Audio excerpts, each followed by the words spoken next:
A doutora Raquel Galinatti está ao vivo com a gente aqui, ela que é presidente do Sindicato dos Delegados de Polícia aqui do Estado de São Paulo, mas conhece muito bem esse tipo de causa, né, doutora? Não é de hoje que a senhora sabe como tratar uma mulher que é vítima de violência sexual. E sabe melhor ainda que muitas mulheres são desestimuladas a procurar a polícia inicialmente, a procurar a justiça, porque ficam com vergonha ou ficam com medo, talvez, de passar pelo que a Mariana Ferrer passou. Então, por isso que é importante a justiça dar continuidade a esse caso daqui para frente, tentando ouvir o juiz agora e o próprio advogado aí de defesa do cliente dele, o advogado do réu. Como que a senhora se manifestou, o que a senhora pensou inicialmente quando tomou conhecimento desse caso aqui, doutora? A senhora como delegada atuante que é e que sempre tratou de casos similares a este que estamos mostrando aqui. Muito bom dia, seja bem-vinda aqui ao Bora São Paulo, doutora. Bom dia, Joel, bom dia, Maiara. Primeiramente, é uma sensação de indignação. É repugnante a forma como o advogado trata uma vítima numa audiência, em que o juiz deve zelar, sobretudo, pela dignidade da pessoa humana de todas as partes. Ali houve uma violação da dignidade da vítima. Por muito tempo se colocou a vítima num papel coadjuvante. E principalmente em crimes sexuais, se tenta menosprezar essa vítima, desclassificar essa vítima para que aquele criminoso fique em segundo plano. Coloca muita ênfase na vítima. Então, essa forma de tratamento, de humilhação da vítima, ela deve ser, sim, apurada, ela traz revolta. Você falou muito bem aí no programa, é uma espécie de vitimização secundária, em que a vítima é novamente colocada como vítima ali no sistema de justiça criminal por aqueles que deveriam apurar o caso e responsabilizar o criminoso. Essas hashtags que foram colocadas como estupro culposo, na realidade, na sentença, que tinha mais de 50 páginas, em momento nenhum houve essa colocação de estupro culposo. O que houve foi a não condenação por parte do juiz por falta de elementos que o convencesse da condenação. O Ministério Público, inclusive, pediu absolvição, alegando até erro de tipo, e que ele não teria o conhecimento da vulnerabilidade, no caso do estado de vulnerabilidade que a vítima se encontrava por supostamente ter ingerido alguma substância entorpecente. Mas, de qualquer forma, tirando a parte do julgamento, do resultado final da sentença, o que causa indignação e revolta é esse tratamento, esse machismo institucional, estrutural contra a vítima. O que eu vi aí foi uma clara transferência de culpa para a vítima, para começar.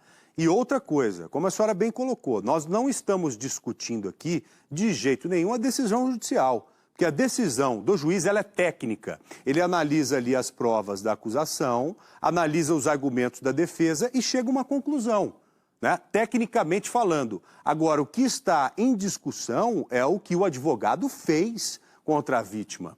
É o que a manifestação do advogado em relação a uma pessoa que merece, no mínimo, respeito. E o juiz não primeiro por ser nada melhor. para evitar isso. Além disso, e depois dessa discussão da manifestação do advogado, o posicionamento ou a falta de posicionamento do juiz. Eu já acompanhei vários julgamentos, inclusive em um deles, me lembro bem, uma testemunha começou a achar demais. Falando, olha, eu acho. O juiz imediatamente parou, falou, você está aqui para falar o que você viu e não o que você está achando. Então, o juiz ele tem esse dever de imediatamente interferir em qualquer manifestação, principalmente uma manifestação inaceitável, como foi a manifestação do advogado de defesa do réu.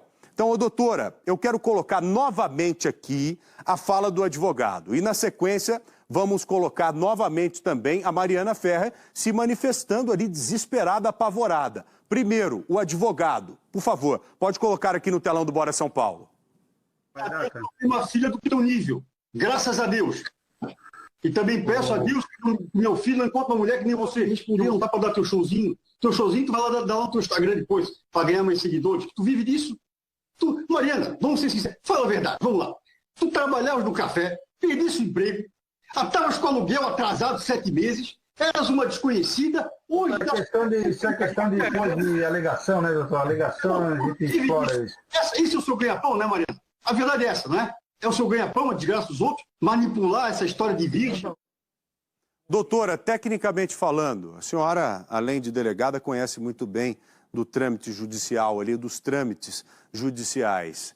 O que a senhora pensa de um advogado se manifestar desse jeito? Ele agiu próximo a um argumento técnico, utilizando alguma técnica ou não? Ou ele extrapolou, como a gente está entendendo aqui, extrapolou qualquer defesa técnica? Porque eu percebi ali que ele quis humilhar a vítima. Primeiramente é isso, ele colocou a vítima no chão, ele tentou colocar a vítima no chão, quando poderia ter ido, tecnicamente, uma outra estratégia de defesa, bem diferente da qual ele optou. Tanto que o caso criou uma proporção inimaginável. É uma manifestação, pelo que eu vi e ouvi, totalmente inescrupulosa e inaceitável, viu, doutora?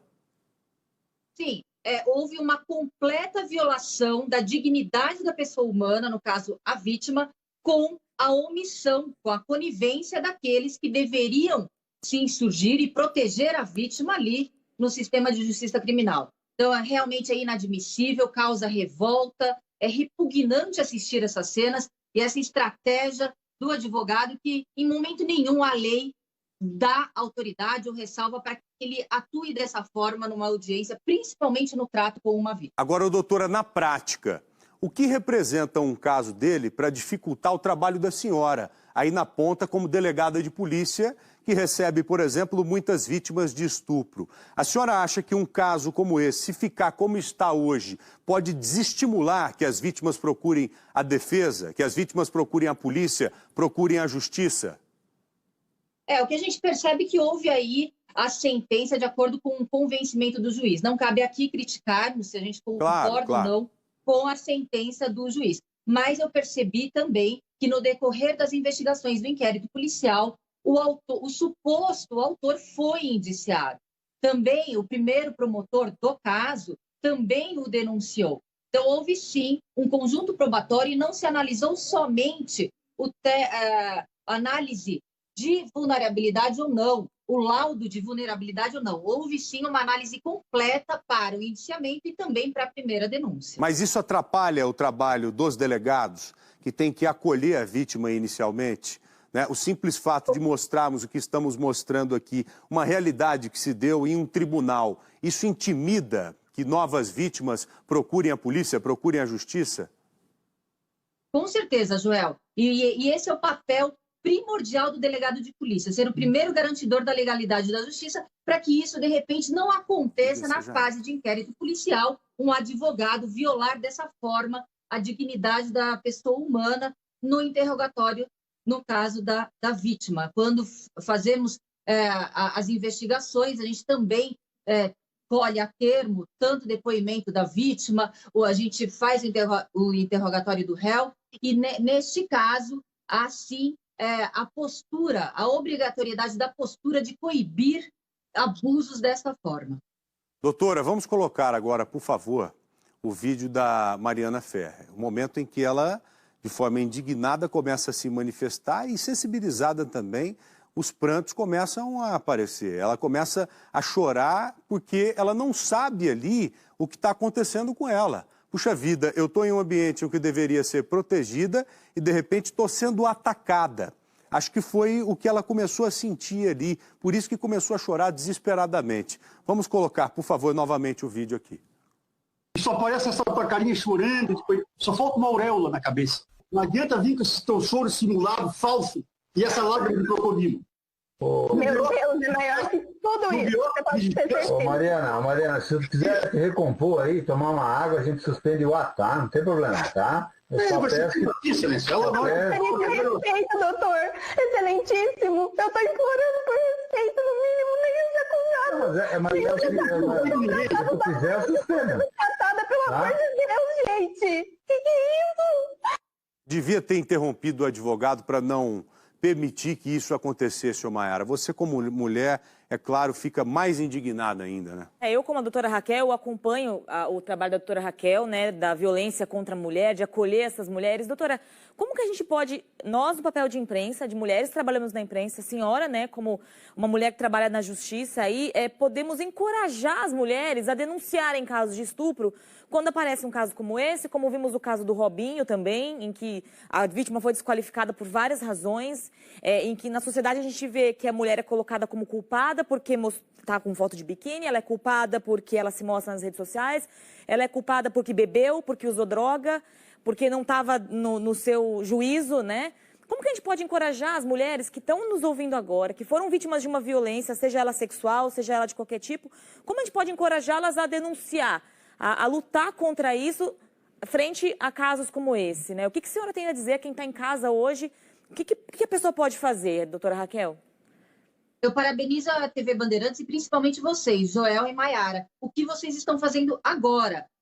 Mostrando de forma bem didática o absurdo, a violação que houve contra essa vítima numa audiência em que o sistema de justiça criminal deve haver para respeitar todos os polos ali, todas as partes. Então, por mais paradoxal que seja, quanto mais elucidarmos, mostrarmos e deixarmos aí à mostra o que ocorreu, o contrário que pensam, a gente vai enfraquecer e desencorajar aqueles que praticam crimes. Então, a imprensa tem um papel fundamental ao divulgar estes crimes. O que ocorreu aí, Raquel, eu vejo como um crime no meio da audiência, em que houve a omissão de todos aqueles ali que participaram e a conivência. O máximo a atitude que tiveram foi oferecer um copo de água à vítima.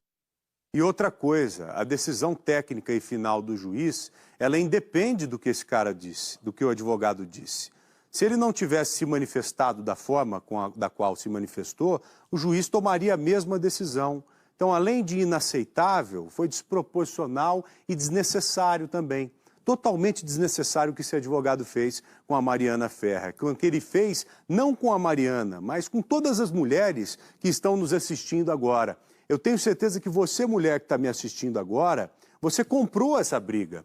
Você se sentiu ali violada. Você se sentiu violada, mas dentro de si mesmo. Eu tenho certeza disso que eu estou falando. Então eu espero que daqui a alguns dias a gente volte a esse caso com alguma definição para que fique bem claro que isso não pode acontecer novamente, não só dentro do tribunal, mas fora do tribunal. A mulher tem que ser respeitada. A mulher brasileira que é vítima de violência, seja sexual, seja doméstica, a mulher que apanha, ela precisa de proteção e respeito. Doutora, eu queria agradecê-la imensamente pela entrevista de hoje. Espero contar novamente com a senhora aqui no Bora São Paulo e no Bora Brasil e torcendo aqui por dias melhores, viu? Principalmente para a mulher brasileira. Um grande abraço, parabéns ao trabalho da senhora, viu, doutora? Eu que agradeço, parabéns a vocês pela matéria. Um ótimo dia.